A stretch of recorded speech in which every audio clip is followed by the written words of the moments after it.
Hey, Skycap here. This is the longer format today. I'm going to be talking about the GMMK3 HE from Glorious. Also be talking a bit about Glorious in general. But we'll start here with the keyboard itself. So this is the 75% version of the GMMK3 HE. It's like 190 right now on their site and at Best Buy, which is where I got this. So just running down the list here, some notable features, whatever you would call it. They have the Glorious Fox HE switches. I'll talk about those in a minute. Rapid trigger, yes, you'd expect that on an HE board. 8K polling, which did not work out of the box, which I noted on Twitter, and we'll talk about that too. And then dual hot swap support. So this supports both mechanical and magnetic switches. I don't know why you'd get an HE board and use magnetic switches, but you can do that. So let's take a look at the switches first, the Glorious Fox switches. So these things are scratchy as hell, in my opinion. They actually remind me of like the OG cherry red linear switches. This is why before Hall Effect came around, I hated linear switches. I mean, these feel like shit. This is a cell phone, so you're not going to get the best like sound test quality out that. But like you can just feel this switch rubbing against the casing, the housing, whatever you want to call it, and it's just not a comfortable experience. And for 190, they include samples of their other switches in here. All the sample switches are very cool. This is the Lynx HE switch. And for 190, there's no fucking reason these are not the primary switches in this board. I mean, this is a nice switch, all right? It's really reminiscent of the Jade switches from Gateron and all those iterations. This is very smooth.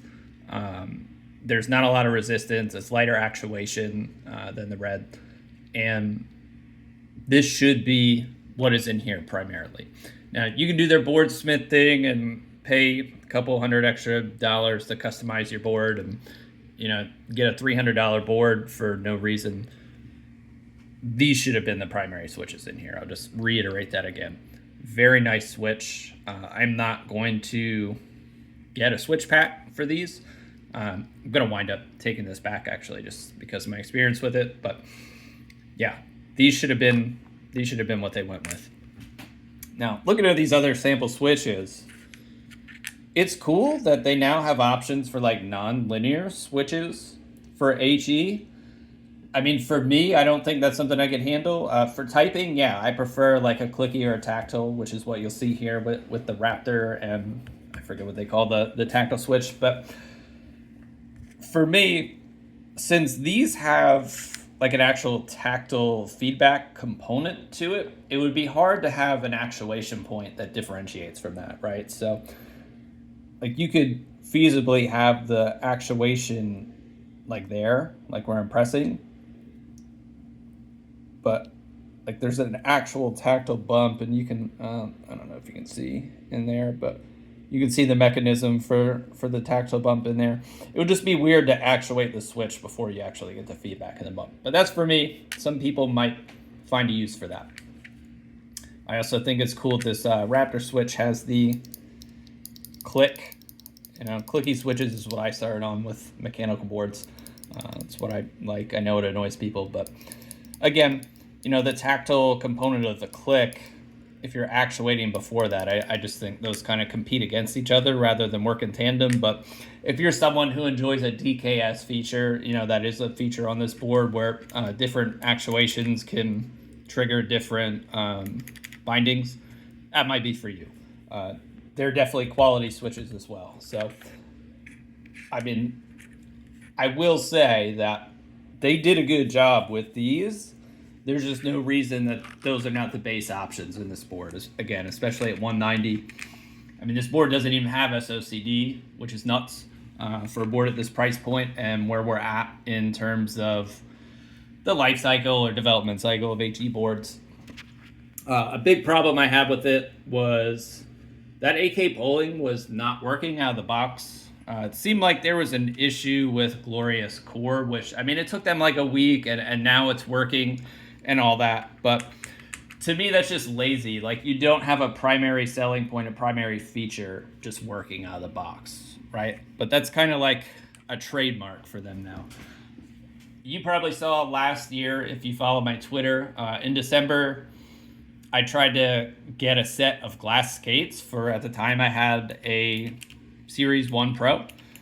And it took me 3 tries to get a pack that had all of the skates in there. And then what else? I tried the O2 Pro 4K, 8K, and had a bitch of a time pairing the included dongle, which, I mean, the wireless connection to that was terrible anyway, so I wound up sending that back.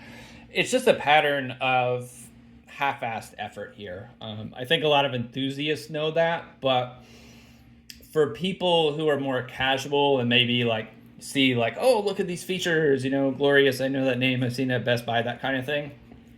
Like, it's really unfair to them not knowing any better. Like, there's a lot better quality out there, right? And I'm not going to belabor that point here because I did it in the past video, but I mean, I think you all know I'm a fan of the Rogue board here. Yeah, it's $200, but I mean, the stability on these keys to me is the best of any keyboard I've used, HE or not. I also really like the KVM feature here. So you can connect this to 2 PCs at the same time and just switch between them, which I think would be cool to be a more standard feature on all these boards. But that is one thing that this has going for it. Now, this does have SOCD too. At the time of this video, it's still, I'll say, firmware or software locked to A&D.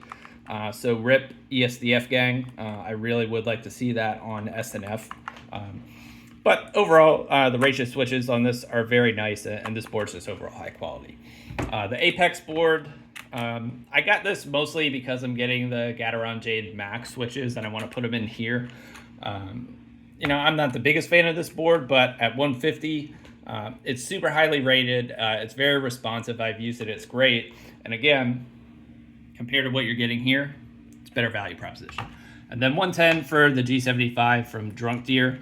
Great typing experience. I really like these keys. The white switches in here are fantastic. And it has SOCD features as well. It's in beta, but it's working perfectly fine for me. So just really no reason to get this. I know the Wu-Ting came out today, the 80 HE, so most people are getting that this week, today, whatever. I think they're actually live streaming right now. And, you know, Lecker switches and all the Gateron options for that are available, and it's just really at this price point, it makes no sense. So it's late to the party and really not bringing anything differentiating.